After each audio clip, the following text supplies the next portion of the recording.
Okay, well, good evening, everybody, or in Amanda's case, good morning. Welcome to another of our virtual events from the Poison Pen Bookstore. And today we welcome Amanda Jayatissa, and she's going to be discussing her brand new book, My Sweet Girl. And Amanda is in Sri Lanka, but she kindly signed some cool book plates that we have tucked into copies of the book. Whoop. I'll get it. So if you order a copy from us, you'll get a signed book plate. And I will put a buy link in the comments field here on Facebook. And if you have questions for Amanda, go ahead and put them in as they occur to you throughout the hour. And I'll be happy to come back and ask them. So Barbara, I'll hand it over to you. Thank you very much, Patrick. Good evening, again, good morning. In your case, it's actually Saturday where you are, isn't it? I just love the time zone issues with Zoom, but how wonderful that we can manage to work it out so we can have a great conversation about what I thought was your first book, but then upon reading a really interesting interview with you by my old friend Neil Nyron, I discovered that you had an interesting adventure in science fiction and self-publishing. So, and before that, what I really want to know about is tell me about your cookie enterprise. Because I mean, I think what better preparation for writing a book called My Sweet Girl than to actually do cookies?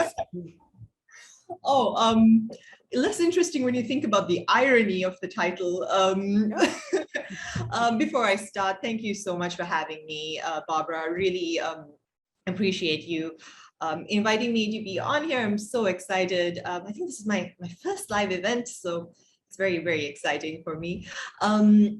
Yes, so cookies, that was the first question. Yeah, the cookies were more my husband's idea than mine. He is definitely the one who's a little more adept in the kitchen. I consider myself to be very lucky. We had just moved back to Sri Lanka after living in the UK, and I had just made this comment about how I was missing these soft, chewy cookies, and they weren't available for sale here. And I mean, he's fantastic, always aiming to please. He's like, oh, I can make those for you. And he did. And, you know, they were so delicious. And I was eating them. I was like, oh, you know what? These are so good. You know, you should sell these. And sort of, we had this like little light bulb moment. We're like, hey, you know what, like, let's do it. Let's try. It could be a fun hobby. And that's really all it started off as, was just this fun thing that the two of us started doing together. You know, we used to make the dough in the kitchen ourselves and then go to this little store that we'd set up at one of the malls in Colombo, and like we'd be selling everything. And it was just mostly the two of us. And then it kind of took off that we weren't expecting it. So it's been a fun, very fun journey. I mean, of course it's fun, right? I get to taste his cookies all the time. It's kind of a dream job. I love it. So he's actually still engaged as basically full-time cookie baker entrepreneur? We have a few businesses and things that we do, but I mean, it's sort of taken on a bit of a life of its own now. We have staff, we have people taking care of production and doing the selling and things like that. So now our kind of efforts go more into product development, marketing, things like that. Right. You know, these things do this. I started the Poison Pen 32 years ago in October, and it was just going to be a little hobby. Because my husband refused to move back to Washington so I could go back to being a librarian at the Library of Congress. And it was never intended to be a business. It was only going to be me. I was the only employee for a while. And somehow or other, it's just like taking on, as you say, life of its own. We have all this staff. It's still a not-for-profit, but aside from that, you know, I've been amazed. And I'm not entirely clear how it's happened. I mean, I really don't know. These things really do have a momentum, don't they? That you can't predict and often can't really even control. Yeah, and it's amazing, right? When you think about it, and I think that's almost sometimes the beauty of it is in life we try to be these planners, and I'm certainly one of them, where, you know, I really like to plan down every little facet of what I'm doing, and then sometimes you're just so pleasantly surprised by these things you had no idea, and then it just kind of explodes into something so wonderful. And and how lovely. It's so lovely to hear your story about Poison Pen as well. Well, thank you. I was actually thinking you touched a chord because years ago, before I started the Poison Pen, I spent several months in England. It was kind of a gap year, except that I was in my mid 40s. So it was a very late gap year. But I really missed muffins. And the English had no, at that time anyway, no actual concept of American muffins. And I still remember going into Fortnum and Mason when I was in London and, you know, asking them for coffee. That's another problem you have if you're a coffee drinker back then. You could get tea and infinite free refills. This is like 1986. But if you had coffee, you had to pay for every cup. So I felt somewhat persecuted by that. Anyway, when I asked them for a muffin, they looked astonished. And, you know, because there are other breakfast baked goods available, but the sort of classic American, like blueberry cranberry muffin or something, forget it. And it does make you kind of nostalgic, you know, for home, the kind of food that you like. But you, Amanda, you studied in the United States. I was interested to see that you were at Mills College, because I was at Stanford, and we hated the girls at Mills College because the Stanford boys would go up and date the girls at Mills College. Although I have to say there was a reason for that, because the girls back when I was at Stanford was like 20% of the class. And I mean, there were so many more men than women. They had to go somewhere. But Mills College was like their hunting ground for dates. Did you run into Stanford boys when you were at Mills? Not that many. I guess the dynamic had changed. Probably so. I definitely did meet people from Stanford and also from UC Berkeley, but not in an overwhelming way. Well, I'm sure it evened out some. I mean, you know, I'm talking 1958, so way before you were even born, and it was a whole different world. But Mills College is one of those things that if you were a Stanford woman back when I was, grated on you slightly. I was like, so anyway, I mention it because it gives you authenticity in writing scenes from this book, because it kind of moves back and forth from Sri Lanka to the Bay Area, that you're actually having lived there. And then you've also lived in the UK, and now you're home again. And so, you know, kind of obvious question would be, why did you choose to write a book that was set, you know, right for an American audience or maybe an international audience? But anyway, part of your book set in the United States. And obviously, if you went to college here and so forth, it's not really that unusual you would do that. Yeah, it wasn't a major decision for me to set it there. It just seemed natural. I mean, they always say sort of write what you know. I loved, to be honest, and I know I get a little critical about certain aspects of it in the book, but I loved my time in the Bay Area. I have very close friends there that I, you know, still keep in touch with. I visited there a few times since I've graduated, and can't wait to visit again. So it didn't really feel like I was there during my university years, so 4 years. But it really did feel like I got to know the city, and you know, I did really like my time there. So it just felt like a natural thing to include writing scenes in the Bay Area. And then, of course, I did want to sneak in, you know, the Sri Lankan setting. It was important to me. It felt right to me because I was writing about the experience of these girls who are, you know, 11, 12, 13, 14 years old. And that was my experience, a lot of my experiences growing up in Sri Lanka, and just, you know, the way, of course, not the setting in the orphanage itself, but the way the girls interact with each other it was very reminiscent of the way I interacted with my friends growing up. So yeah, it was just mostly sticking to writing what I knew. Yeah, well, it certainly comes across. I was, you know, puzzled when I first looked at the book, thinking, But once you start reading it, you know, it's wonderful the way it does go back and forth. Although you're covering what, an 18-year, the scenes in Sri Lanka basically are about 18 years previous to the scenes that or Palomas in the Bay Area.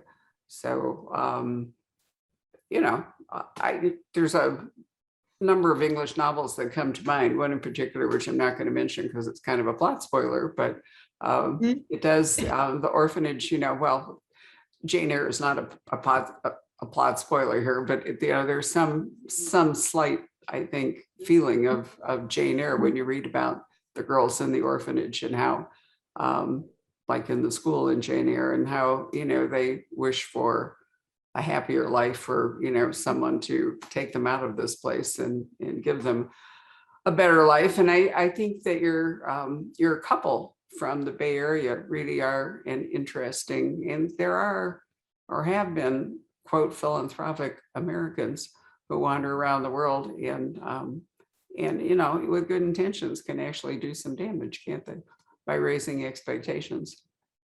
I'd like to say that it's an interesting and delicate balance, because it's important as well, right? Charitable donations are very, very important for the upkeep of institutions like the orphanage that's in the book.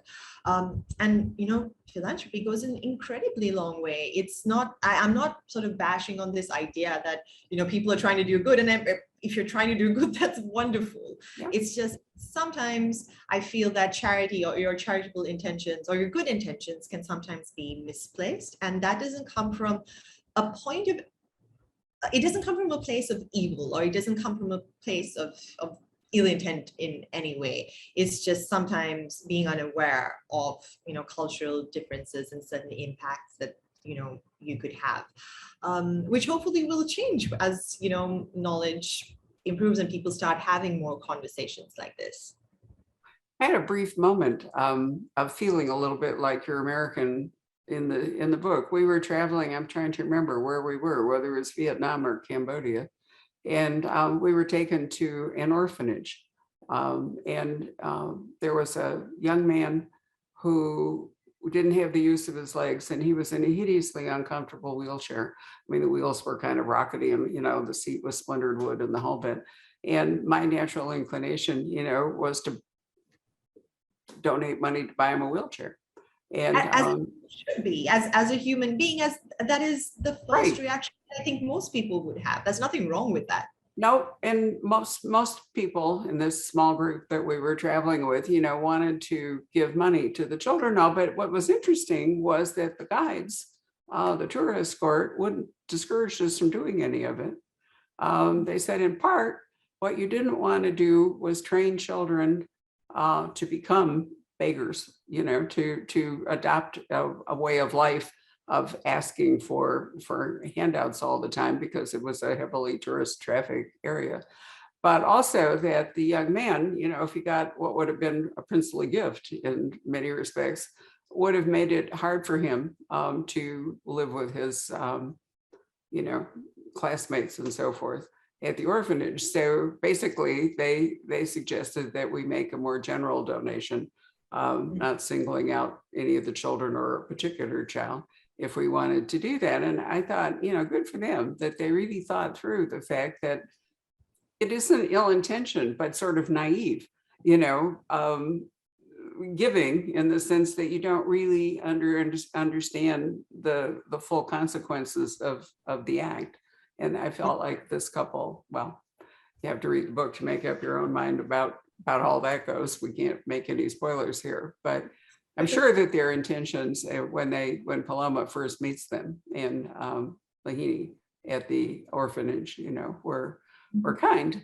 And that's where the title comes from. So why don't you set up the book for us and explain to us why it's called My Sweet Girl? Yeah, because it's a wonderful title for what happens in the book. My Sweet Girl, there are two elements to this phrase, My Sweet Girl. First of all, it's what Mrs. Evans, who is Paloma's adoptive mother, it's what she sort of says to the girls in the orphanage. She just says, "Oh, bye, my sweet girl," as as what we do. I think it's a very normal sort of term of endearment that we say to young girls. So she uses this, and Paloma, who is absolutely enraptured by this beautiful lady who, she thinks is almost like an angel. She comes down and she's got blonde hair and she's wearing this beautiful pink dress and she's everything Paloma kind of imagined this what an angel would look like, essentially. And she kind of internalizes this phrase, she has to be a sweet girl for Mrs. Evans, and she's looking forward to this adoption. As an adult, this takes on a slightly more jaded kind of feel, because it's difficult, I think, when there's a lot to unpack in terms of adult Paloma and what she's been through. And this phrase that her mother always says to her, be sweet, be nice. It's almost like this mask that she has to put on. Paloma, I feel, is the way she feels is very similar to the way I know I have felt as an adult, and I'm sure many women in general have felt, where you have all these feelings and you are this person inside with sometimes these very uncharitable thoughts, and you have this all these ideas and things in your mind, and you have to put on almost a costume and present yourself in a certain way. I think it's a little bit more poignant if you're a brown woman and you're sort of in these typically white spaces and you're trying to navigate your way through to appear a certain way. And that is what adult Paloma really was trying to do, is she was trying to encapsulate, she was always trying to be this sweet girl. And as we read the book and we get into her head, we realize that she's anything but. Yes, there's a lot of irony in the title compared to who Paloma actually is, that's for sure. Mm-hmm. Yeah, irony is definitely what we were going for there. Yeah. Yes. Even the cover image, which Patrick, who will come back and join us, suggested that maybe this lovely girl on the cover is actually Amanda, our author, but Amanda says no, it isn't. But I mean, she has a mysterious and slightly sultry quality. The depiction of the female here, a wonderful eye, and then it's a gorgeous cover. I really like it. Yeah, I like the package. And was this always your title? Was this your working title, or is this a title that has come along with publication? It was not my working title. My working title, as was very kindly pointed out by my editor after the book was acquired, actually kind of had a bit of a spoiler in it. So I won't say it now either. So she said, let's try and look at something else that might not give too much of a clue to the reader, because I thought I was being very sneaky. I was like, oh, I'll put it in, and then at the end of the book this title will make sense. And no, it didn't. It was just a spoiler. So we didn't want that. And then we sort of brainstormed, my agent, my editor, and I, and then My Sweet Girl wasn't, I didn't suggest it. I think it was either my agent or my editor that brought it up first, but it was one of those things that I heard it. I was like, oh, okay, that makes sense. Okay, great. And then I started to really love it. And now, seeing how everything came together, I think with the cover image and the title, I love it. It fit in so perfectly. Well, this will sound like a digression, and it kind of is, but since I did mention that you had the experience of self-publishing, how was it for you to be part of a team as compared to trying to work your way through a publication process all by yourself? Oh dear. Okay, let's put it this way. I absolutely loved the publishing process when going through it with a team. The collaborative effort, just from beginning to end, from my meeting my agent and getting her input, and then working with my editor, and then having a whole team giving me ideas, but to have someone to bounce ideas off, to have people supporting you, cheering you on. Oh, that makes such a world of a difference. The self-publishing route for me, it was a fun little experiment almost that I did, because I had been working on this book. I'd been dragging my feet on this book for a very, very long time. And it was a time that I was very, very busy. My husband and I, we were setting up businesses. I was working on my master's at the time. And I just, I just wanted to get it done with. And I set this really weird deadline in my head. I remember I was turning 30 that year. And I was like, oh, before I turn 30, I have to get this out because I've been, dragging my feet on this book for so long. And I need to know, if this is even worth it. Like, what am I doing with my life? And it was just one of those big, confused sort of moments. And so, yeah, I thought, okay, you know what, I'll just put it out there and see what happens. It wasn't a very well thought out plan, I think, but it did turn out okay, because it did do relatively well in Sri Lanka, and it won a local award, which was really fantastic because it gave me so much confidence to kind of pursue this seriously. So after that, and even in terms of, I remember at the time, sort of genre, and I didn't give it too much thought. I was like, oh, I'll just, I didn't know what I was doing.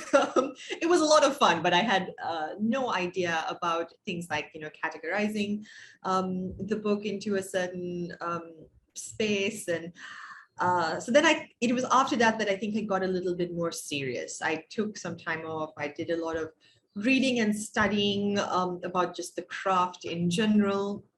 And then I thought I had a great idea. And I was working on a book that wasn't very panning out very well. And then I had this very hilarious, now thinking about it, but I had this very unfortunate event with my bank where I got really angry. And then I was so angry that I kind of took out, sort of a notebook and a pen, and I started like rage writing. I was writing all these like really mean things. And then suddenly this voice started forming, and that was, I didn't know it at the time, but that was Paloma's voice. And then it's so funny. And then I was having so much fun writing in this voice that I thought, hey, can't I develop a character around this? All right, okay, let me take this other plot of this story that I'm, working on that's not really going too well. Let me kind of rip that apart and take out the essence and the big sort of reveal that I was writing towards, and plug that in this other story, and see how it pans out. And that's how My Sweet Girl came about. Wonderful story. And, I try to ask that question because readers so often assume that the book is published was always that book, but in point of fact, so many books have gone through innumerable iterations, edits, revisions, but in your case, I think I love the way that you took material from a book that wasn't working and decided to, reshape it and see if it would work in this story. And you have an absolutely killer opener for this book. Would you like to tell us what it is? It was so funny. The opener for the book is basically what I wrote after having that bad experience at the bank. It is, so my main character is at a bank, and she is very, very frustrated at this customer service executive who's, being a little slow and has trouble finding her paperwork and things like that. And in my case, they actually had lost my paperwork, so I was not happy. And you're forced to, of course, still put on that face and still smile, even though sometimes, you get that little ache in your jaw. And you're just forced to to wear this mask. But in your mind, there's a commentary running there, right? And sometimes that's not very pretty. And I have to say, I'm not as mean as Paloma is. I promise, like, I'm quite a nice person, at least most of the time. But writing Paloma was so much fun because I was really, I had a lot of fun trying to tap into this meanness, or like nurture this mean quality that I have been trained, I think, as most women have been trained from a young age to stifle. We are told to behave a certain way, or we're thought to behave a certain way. And it was really fun to throw all of that training out the window. But of course, just like Paloma, like it only happens in her mind, and she's quite foul-mouthed and, uses quite a few bad words there, but all of that is in her head. She never says it out loud. And I think a lot of women can relate to that. It'd be true to know that when you get older, it's easier. It's very liberating. I'm serious, it really is. I mean, I'm a child of the 1950s, which was a very conformist era. And you're right, there was always pressure to be nice, to be sweet, to be civil. Actually, one of the worst things going on in America at the moment is we've lost our ability for civil discourse. It all has gotten kind of blown away. And the truth is, if people were sweeter, more like the outward Paloma, we'd be doing better. So I don't think unleashing the inner Paloma has been a wonderful exercise. But when you're young, you do tend to think that all eyes are upon you. There's a self-consciousness when you're young and you're trying to live up to, group standards, your parents' standards, institutional standards, whatever it is. And you're always wondering if you're measuring up, and you wonder how you're going to chart the course of your life. And, there's an awful lot going on, from questions like, where will I go to school? Who will I marry? Will I have a career? Whatever. By the time you get to my age, you already know all that. And, so you're not striving towards anything. You're just kind of sitting back. And so I remember when I was maybe 50 and my mother was closer to my present age, I remember thinking, wow, I don't remember her being like that, when I was young. So she too had, evolved into a more forthright person. But what I was really thinking about was that Paloma is this experience at the bank. She's now 30. She was adopted from the orphanage in Sri Lanka when she was approximately 12. She drinks a lot. She has nightmares. She's on meds. She has this constant sense of somebody, perhaps a ghost from Sri Lanka, from the orphanage, stalking her. Somebody keeps ringing her buzzer and calling her. But what happens when she gets home? That's a real shocker. Yes. Oh, no, it's your story. You tell us. So, I'm always so mindful of saying anything that would bring about a sort of a spoiler. Oh, no, it's not a spoiler because, I mean, she comes home and finds a body, that's how the book starts. So where we start is that Paloma is, she's at the bank and she's absolutely livid with her roommate because her roommate has found out one of her deepest, darkest secret. And she's really, really angry because her roommate, who's from India, she thought she was doing him a favor, right? She thought, okay, great, let me let me sublet my extra room to this guy. I'm not going to ask too many questions. Like, I know what it's like to try to be navigating your way in a new country. So she thinks she's doing him a favor. And then this gentleman turns around, finds out her deepest, darkest secret, and starts to blackmail her. So she's actually at the bank trying to get some money to pay him off. But sadly, she finds out at that time that, she's already been cut off from her parents, and the money that she had it's run dry. So she comes back kind of in a state. She's still angry and she's trying to figure out a way out of this. And she walks into the apartment to find him slumped dead over their kitchen table. And in her panic, she touches the blood and she's like, oh my goodness, what do I do? And in this sort of state of panic and fear and confusion and all of that, she thinks she sees this ghost that haunted her when she was a child in Sri Lanka. And of course, in that mindset, she obviously freaks out. She rushes out of the apartment, sort of almost passes out because she's been mixing her medication with alcohol, which she's not supposed to be doing. And when she comes to, and the police have been called because obviously there's a lady passed out in the stairwell of their apartment building. And when the police get there, she, tells them, she's like, oh my God, my roommate, he's dead. His body is in my apartment. Can you come with me? And they go into the apartment. and the body is not there. There's no blood, there's no body. And so, but she's convinced she saw this ghost from when she was a child. And now she's convinced that this is somehow linked to the decisions that she made when she was 12 years old and trying to leave the orphanage and get adopted and come and live in America. And the reader then has to pause for a moment and wonder, did she really come home and find Aaron dead on the, and find a body, or is this all in her imagination? I mean, she's, pretty tanked up. And so it wouldn't be too surprising. And, all this happens in like the first few pages of the book. So it's a real rocket-like start.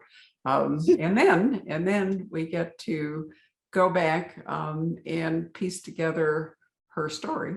Over time, we go back to Sri Lanka, we come back to the Bay Area and so forth. And it's really well done. Were you, did you decide on that structure, that moving back and forth in place and time structure early on? And was it hard to do? I had decided very early on that is how I would tell this story. Just because a lot of the stories that I have read, a lot of books that I have read tend to have this back and forth. All the books that I really enjoy tend to have this back and forth. And I always really like that there's something that happened in the past and we have to come to terms with what happened in the past to make sense of what's happening in the present. And I really like that general structure. The most difficult thing for me actually was to write in the younger Paloma's voice because she's 12 and it's been a while since, I was at that stage in my life.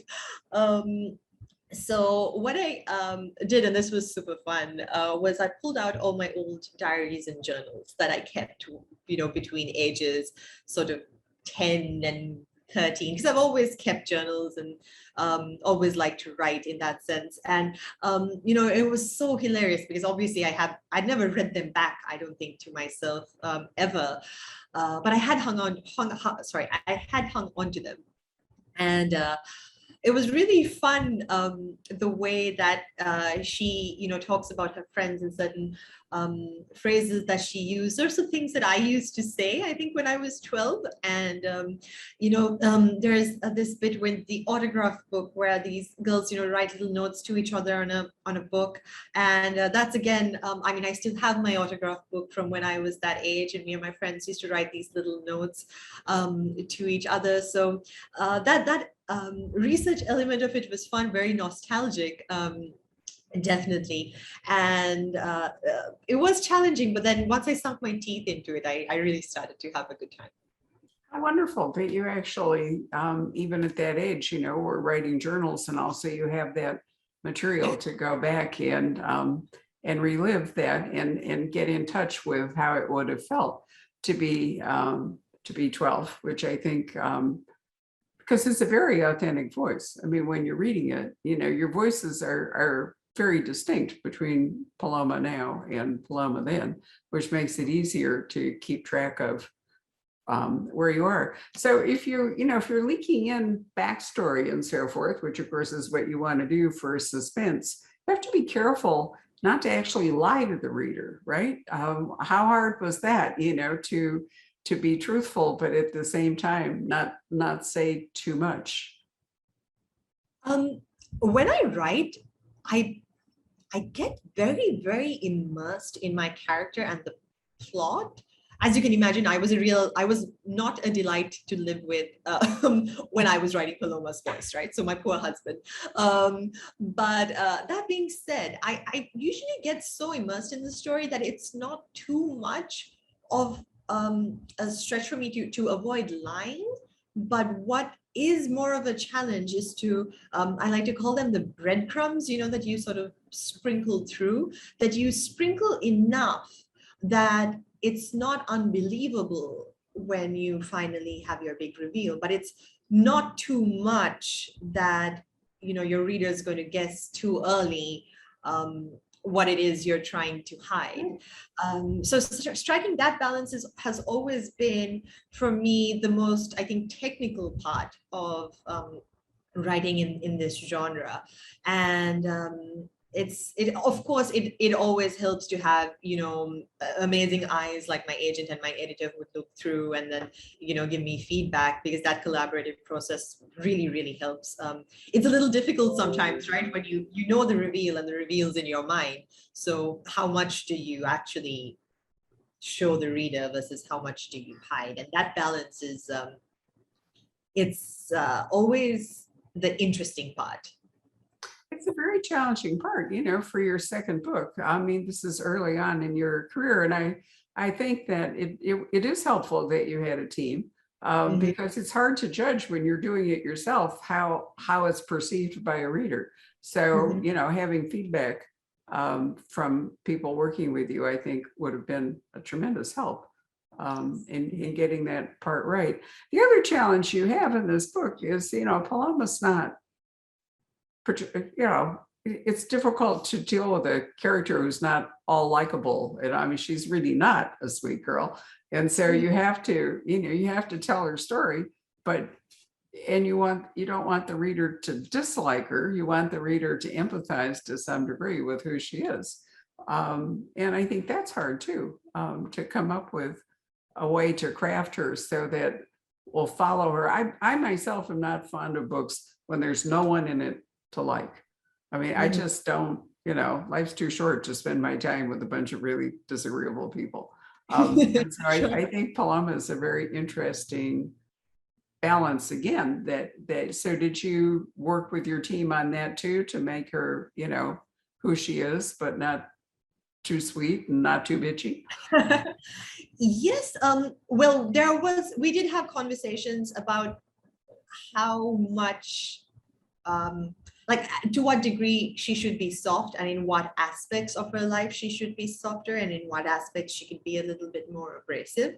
I have to say my team were fantastic, and never has there been. I was very worried, when this was going through the whole submissions process, even when I was, trying to find an agent, that, that everyone would just hate Paloma and want me to water her down. And I didn't want her to be watered down. But what I think I tried to do was to show enough dimensions to her personality that readers could find something that they could resonate with. And I feel that a lot of the time that likability is just how much we can relate to someone.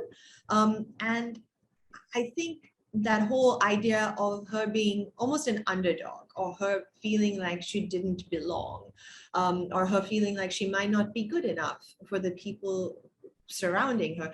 I think those are all feelings that most people could relate to, regardless of whether or not you're from Sri Lanka, or you were adopted, or you're brown navigating white spaces.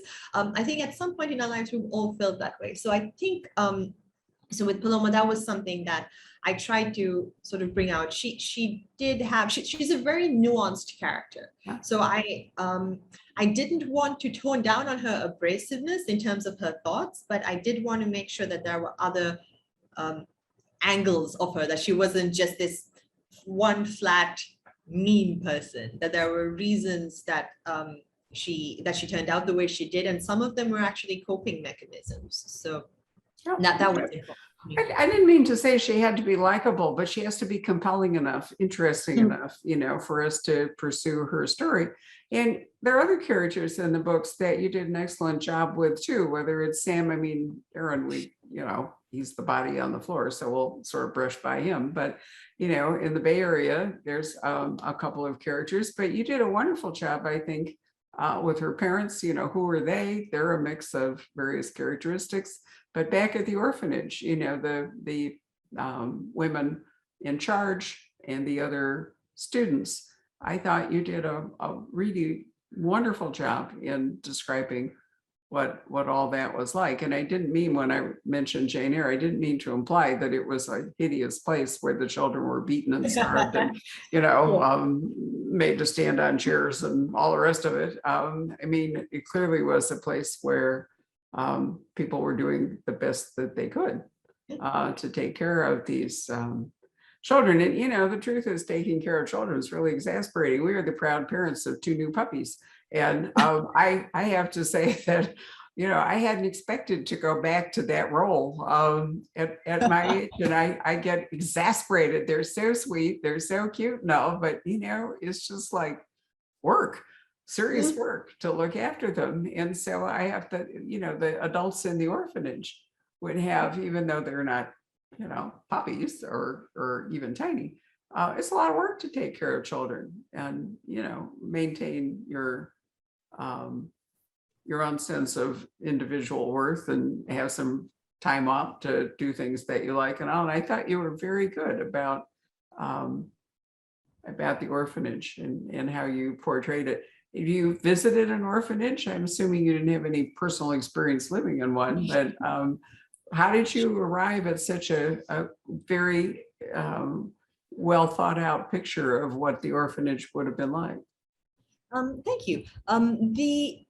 As I think Sri Lankans in general, it's interesting. We're voted as, you know, one of the most charitable countries in the world, and it's interesting because growing up, it's always been a part of our just general upbringing where we, I think, volunteer at orphanages and spend time, you know, doing things like that. So I was always a part of, you know, various clubs and things like that where we would go in and volunteer and spend days and, you know, organize Christmas events and do things like that. And as I've gotten older, obviously it's been a bit more of a serious involvement with certain orphanages. So I have spent, I think, a fair bit of time. And a lot of the orphanages are, you know, limited resources, but there is definitely a lot of love and care. You know, I think, and it was important for me when I was writing this orphanage as well, not to make it, you know, one of those like Oliver Twist, like you said, Jane Eyre type orphanages where it's this horrific place, because a lot of orphanages are not. And I was also trying to be very careful that I didn't make it, you know, there are not very good things that happen, obviously, in the orphanage, but none of them was a result of, you know, some like sort of systematic corruption or something like that.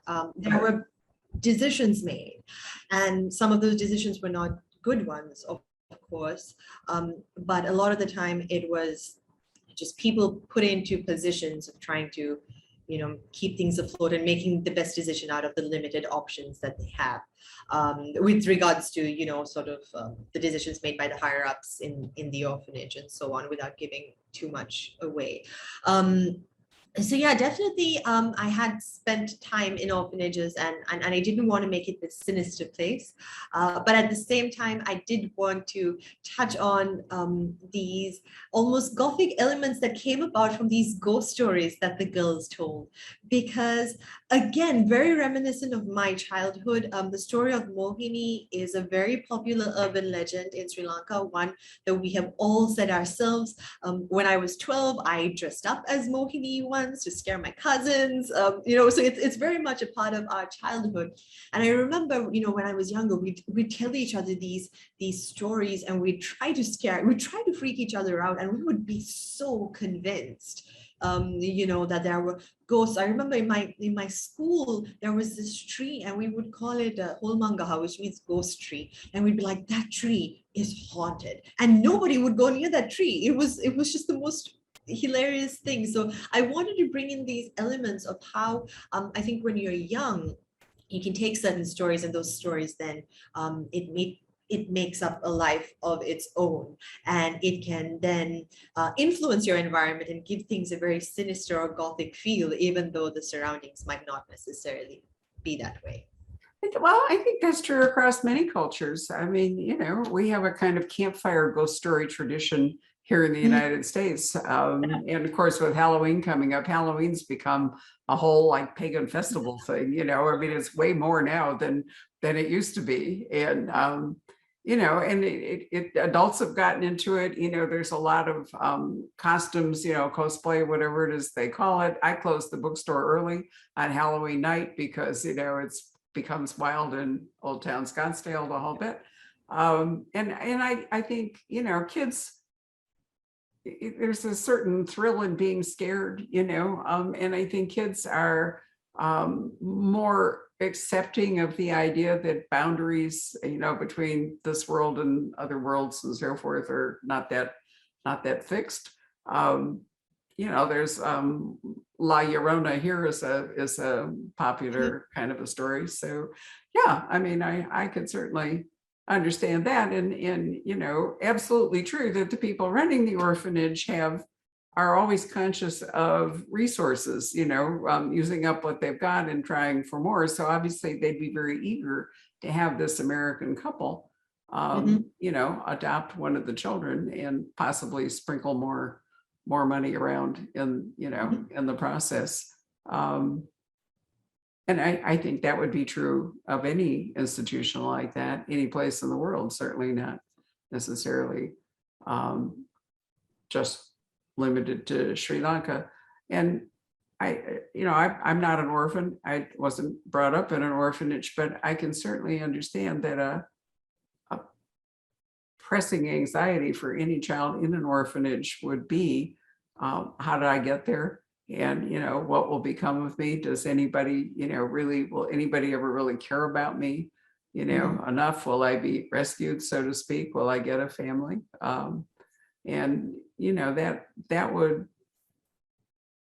form your personality, your psyche all your life. If you had been through that experience, regardless of whether, there are a lot of circumstances by which children are orphans. Some might feel like they were thrown away. Some, would be the aftermath of a tragedy like the Haitian earthquake, or, there are all kinds of reasons why parents or why children might arrive at an orphanage. Not all of them. Some of them more difficult to accept than others. So anyway,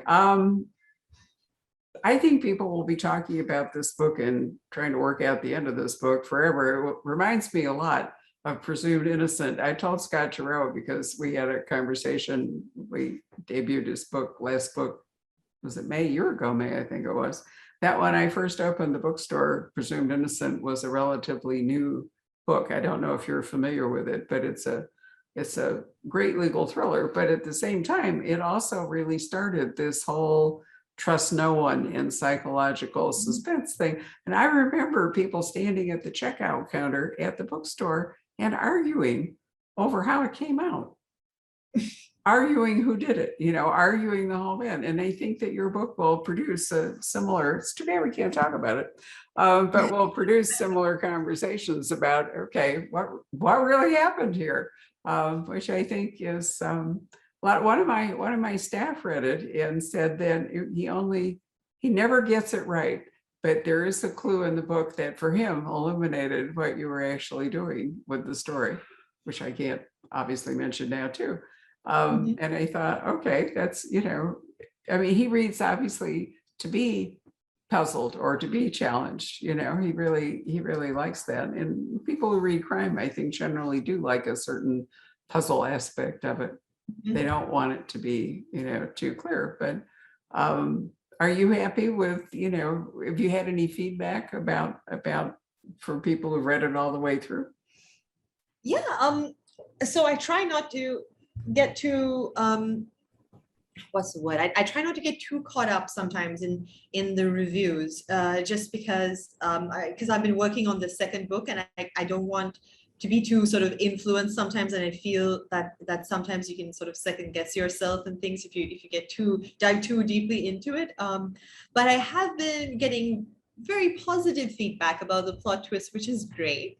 And it's always, I always joke about this. It's like, people would come up to you and say, as a thriller writer or a suspense writer, people would come up to you and say like, oh, your book, it kept me up at night. And you're like, oh, thank you. Like, that's such a compliment. Or someone will say, oh, you know what, like, my mind is blown, or oh my goodness, I can't believe that happened. I'm like, oh no, really, thank you. And always like the biggest compliments are for me is just like, wow, like I didn't see where that came from. And that's because that's what I try to do is like, oh, you didn't see that coming, great.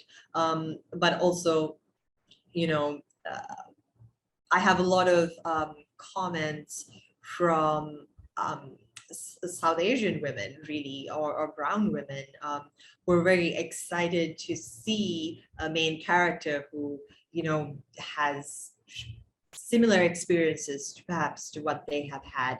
And hearing from them has just been, I think, one of the best parts of this whole process. Just because you don't really see very many women of color in sort of this genre yet. And I'm hoping that that will change now in the years to come.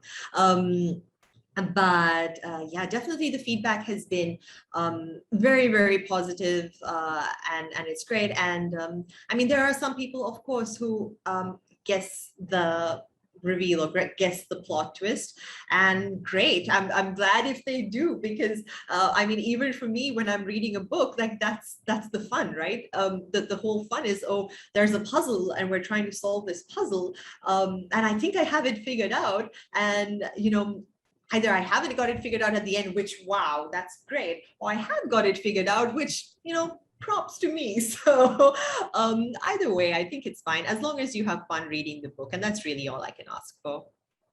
Well, I think, yeah, certainly the feedback that I've seen has been extremely positive. I thoroughly enjoyed reading it. I'm sorry that you are not actually here, and we could, you know, have a live audience, but it's too soon to do that anyway. We've often felt when we come to the end of these Zoom conversations that we should have a follow-up, you know, give everybody like 3 months to read the book, and then, you know, have a full-on discussion about what happens, because you have to be so careful when you're talking about a book right when it's being published about not giving away things. But anyway, let me call Patrick up and see if he's got questions or comments of his own. There we go. All right. Yeah, there are some questions. It's gotten dark outside. Yes, I know it. I've got this Yeah. glare from the wrong light here, but it's too late to change it. Yeah. Okay. Yeah. One of the questions is, what are you most proud of about My Sweet Girl? Oh, wow. What a question. Yeah.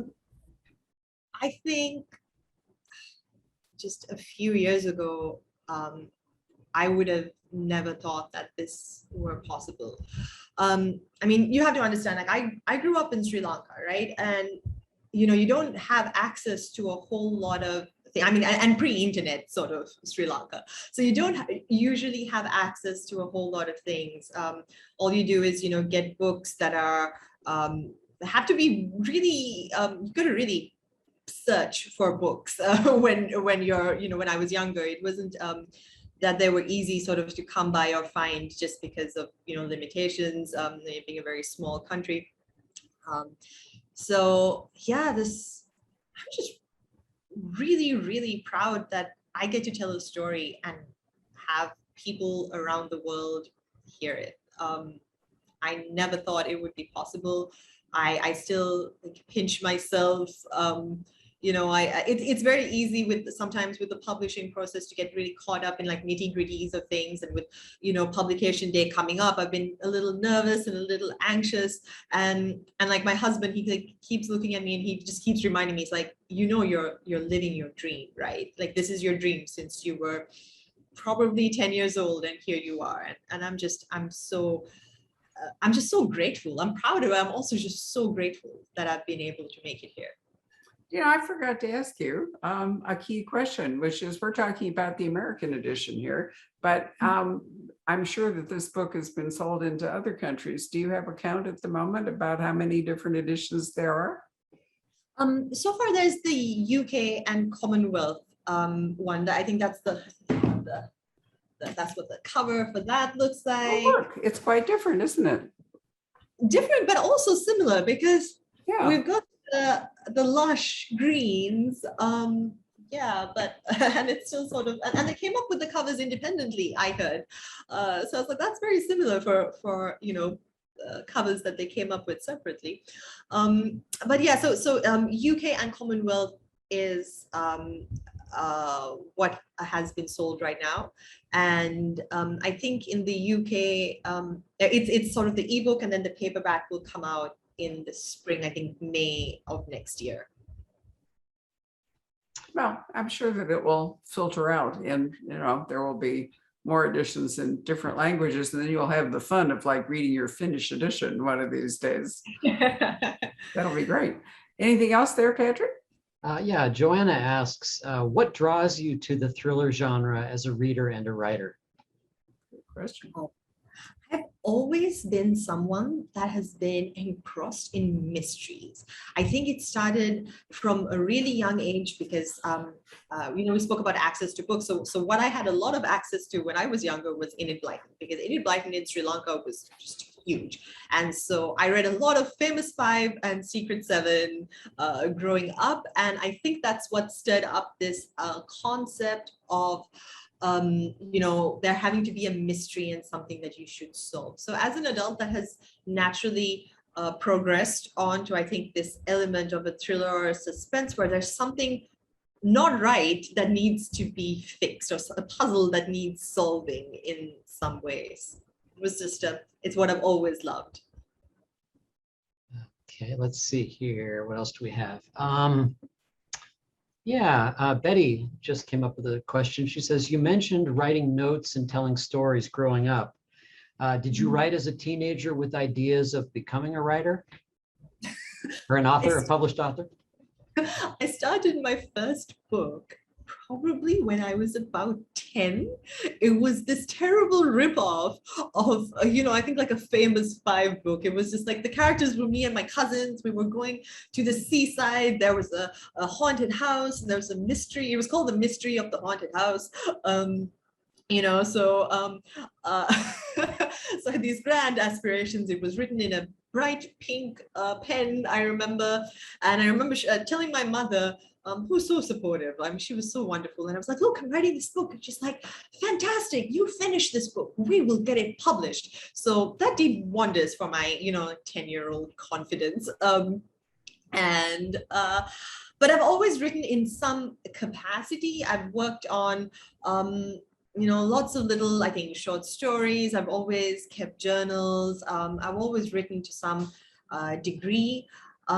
It reduced, I think, as I got older, as I was going through, A-levels in university and all of that, that kind of did take a back seat. But I found that anytime I was really going through some sort of struggle, or anytime that I felt a little off kilter, I would just pull out a pen and a piece of paper and write. And that has always been my safe space. That's always been what I returned to.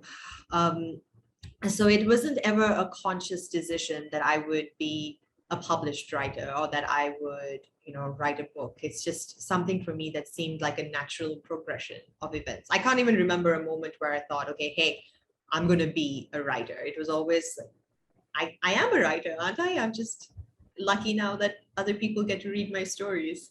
So. And you are working, you mentioned just briefly that you're working on a second book, presumably a different story with different characters.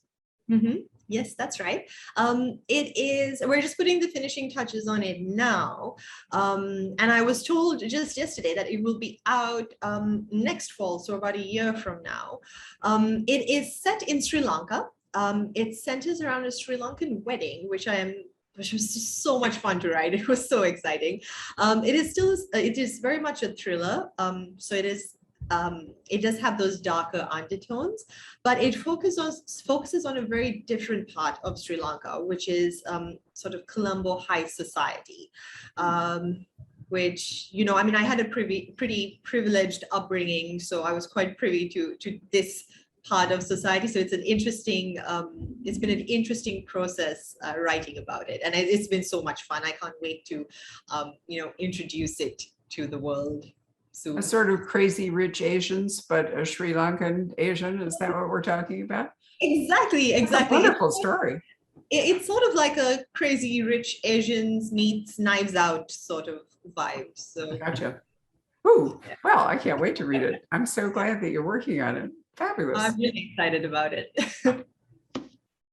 Well, that was actually the last question that I had, was just about your work in progress. So Okay. Now let's ask the final question that almost everybody wants to know. Do you Do you have a book or so that you've been reading that you would recommend? Or do you have an author that you particularly love? Doesn't have to be anybody current that you like to give a push. That is such a tough question, but while we're here, let me shout out The Other Me by Sarah Zachary Jeng. It is suspense, but it also has sort of alternate fiction elements to it. It was really mind-bending for me. She's a beautiful, beautiful writer. This came out, I think, in August, if I'm not mistaken, or July. And I read it, and it's one of those books where, I call it book hangover, where you reread it and it just stays with you for such a long time, where you then start questioning some of your own life choices and decisions, and you start putting yourself in sort of those positions. And it was a really, really good read. The other book I'd like to shout out, and I read an advanced reader copy, so I don't actually have the physical book to hold out, was Good Rich People by my friend Eliza Jane Brazier. This is her second book, and it's a very, very fun, again, suspense, but a very fun commentary on just sort of class issues and class struggles, and I really loved it, and I can't wait for the rest of the world to read it. I know it's available on NetGalley if anyone's interested in. Wonderful. Well, there you are. So not only do you now know that you want to read My Sweet Girl, but you've got 2 other recommendations. So a fabulous Friday night for the weekend, or in your case, Saturday morning for the weekend. Thanks. So what a pleasure it's been to talk to you, Amanda. Sorry, I keep interrupting you, Barbara. No, it's fine. It's hard, it's really hard to kind of get cues when you're on a virtual thing about it. I was just going to say, I wish that, if it were possible that you would get to travel some with your next book. I know your publisher is really has a big commitment to it, so they might be inclined, to do something. It would be a real pleasure to meet you in person, but if not, perhaps we can go back and at least have another conversation on Zoom, which would be great. And you're welcome to invite, another author whose work you might want to promote. It's always fun to do that too. Mm-hmm. That sounds great. Yeah, we're hoping that things settle down at some point, maybe next year, and travel would be possible again.